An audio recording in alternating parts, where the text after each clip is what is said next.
Olá, está no ar o Culto Circuito. No nosso programa de estreia, conversamos com o professor José Alberto Pinho Neves, pró-reitor de Cultura da Universidade Federal de Juiz de Fora. José Alberto, seja muito bem-vindo ao Culto Circuito. Obrigado e sucesso para o programa. O termo cultura é empregado em diversas áreas, como na biologia, na antropologia, no cultivo do solo. Em relação à humanidade, à sociedade, qual seria o significado mais preciso, José? Olha, eu acho que o significado mais preciso, ou pelo menos distanciando um pouco dos conceitos eruditos, seria no que diz respeito a toda a questão de permanência de costumes, comportamento, né, memória do homem, entendeu? Que nos possibilite reconstruir uma trajetória, a sua trajetória, que pode ser uma trajetória histórica, né, certo? Sua trajetória social, a sua trajetória econômica. Né? Cultura se mostra somente nas coisas palpáveis, enfim, em coisas materiais, ou tem um amplo geral? Não, eu como acho pintura e escultura. Né? Não, eu acho que nós temos as questões que já são tradicionais pelas quais nós podemos reconhecer a permanência, e aí são as questões mais tidas como culturais. Né? Sempre que se fala em cultura, pensa-se logo em cinema, em teatro, literatura, né? Mas existem coisas que são de comportamento, né, social, que hoje interessam muito, que é o que diz respeito a essa questão do imaterial, né, certo? Os apitos das fábricas, entendeu? A receita do pão de queijo, né? E isso é muito importante que seja registrado de forma que garanta, inclusive, isso para tempos futuros, né? Que não haja distorções e que garanta a permanência desses registros imateriais em tempos futuros. Certo? Podemos falar na questão da cultura de uma forma geral para todos os homens, ou existem somente tipos de cultura para cada grupo de pessoa específico?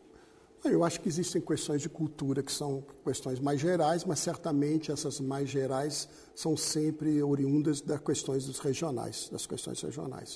Em literatura, costuma-se dizer que só se é universal quando você é regional. Eu acho que um belo exemplo que podemos citar é a questão da obra do João Cabral de Melo Neto. É um artista, um escritor brasileiro que tem uma produção falando do seu Pernambuco, mas que trata de temas que são universais. Podia também me remeter à questão do teatro grego, que apesar de ter lá, com seus 3 temas, entendeu, básicos de um teatro, ele é universal e é praticado em todo o mundo, adaptando as formas. José, qual que é o peso da cultura regional no âmbito nacional? Olha, eu acho que isso são questões que no Brasil são meio que estigmatizadas, né? Eu acho que sempre esteve associado a Minas a questão da cultura barroca, né? Minas, sempre que se pensa em Minas, pensa-se em Minas das Minas, né? E nunca se pensa na Minas das Gerais. Então, eu acho que o grande desafio hoje para a questão da cultura regional é realmente saber como alcançar o espaço dentro da cultura nacional. Isso é um grande desafio que hoje nós vivemos aqui na Zona da Mata, né, certo? Com os seus costumes, entendeu? Fazê-los perpetuar, e fazê-los também registrar, né? Documentá-los, enfim, investigar. Eu acho que isso é muito importante. A partir desses comportamentos investigativos é que nós podemos, então, analisar comparativamente qual é a grande contribuição que damos para a cultura nacional. Desde 2003, nós temos a legislação brasileira que obriga o ensino de história e cultura africana e indígena no Brasil. Qual que é a importância desta medida?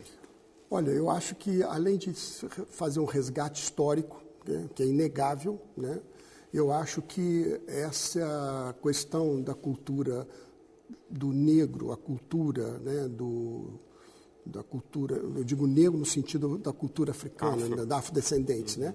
A questão do indígena, que ainda acho que é mais preocupante do que a questão do afrodescendente, porque o afrodescendente tem todo um movimento já de resgate, né? Da importância da contribuição do afrodescendente dentro da construção da nação, né? E o indígena ainda é uma coisa que eu ainda acho que fica aquém do que realmente ele representa para a construção dessa nação, certo?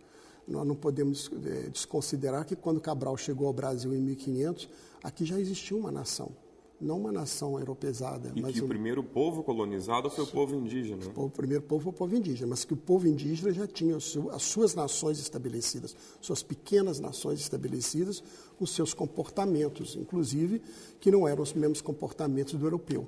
Né? Então, eu acho que isso é muito importante, nós resgatarmos um Brasil pré a chegada do Cabral. Né? Essa é a grande contribuição do elemento índio no Brasil, indígena no Brasil. E depois como é que isso vai se dando no tempo. Né? Eu acho que hoje nós temos alguns focos, né, de interesse já pelo parte das instituições políticas no Brasil, né? Mas acho que isso ainda teria que ser um pouquinho mais reforçado. Essa questão dos afrodescendentes eu acho que estão avançando numa escala que realmente lhes confere agora um papel, né, uma participação, resgata a sua participação na construção dessa identidade brasileira. Então, esse que seria a grande modificação, essa maior participação dessa população na cultura brasileira. Na cultura, é realmente isso. E acho que isso também tem que ser feito a partir das bases, entendeu? Isso não é uma coisa que tem que nascer dentro de uma universidade. Eu acho que tem que nascer na escola, lá no início. Temos que tornar a criança consciente da que essa identidade nacional, essa identidade brasileira, ela é formada pelo branco, pelo índio e pelo negro, né? Pelos afrodescendentes, pelos indígenas e pelo componente europeu. Existem algumas pessoas, amigos meus, que falam, no Brasil não existe cultura, né, em relação aos povos desenvolvidos europeus. Esse termo, não há cultura no Brasil. Você concorda com isso, Zé? Não concordo, não. Eu acho que essa questão é porque sempre que se pensa em cultura europeia, né, ou uma referência de cultural fora do país, sempre se pensam em questões que são pontuais e institucionais. Claro que existem culturas e culturas. Eu acho que o grande desafio que o Brasil tem é resgatar essa cultura, que nós estamos dizendo, essa questão da contribuição do indígena, a contribuição dos afro-brasileiros. Não existe nem pior nem melhor. Não, pior nem melhor. Existe a sua cultura. Eu acho que o importante é isso, é você se tornar orgulhoso daquilo que te pertence, entendeu? Eu acho que esse sentimento de pertencimento é que nós temos que trabalhar no Brasil cada vez mais. E aí implica na questão nacional e na questão regional, né? Certo? E claro que alguns estados podem, né, uma vez que o país é um país grande, né, eu acho que alguns estados podem ter manifestações mais acentuadas da contribuição de um desses segmentos. Mas o importante é você se referenciar, né, no seu modelo. Claro que a lição dos outros, ela torna-se também relevante para que você possa traçar paralelos, ou a experiência dos outros também nos sirva para, né, construir a nossa. Mas, assim, a nossa experiência é a nossa experiência. Podemos afirmar que há uma cultura brasileira ou que o Brasil é um país com várias culturas independentes formando sua identidade?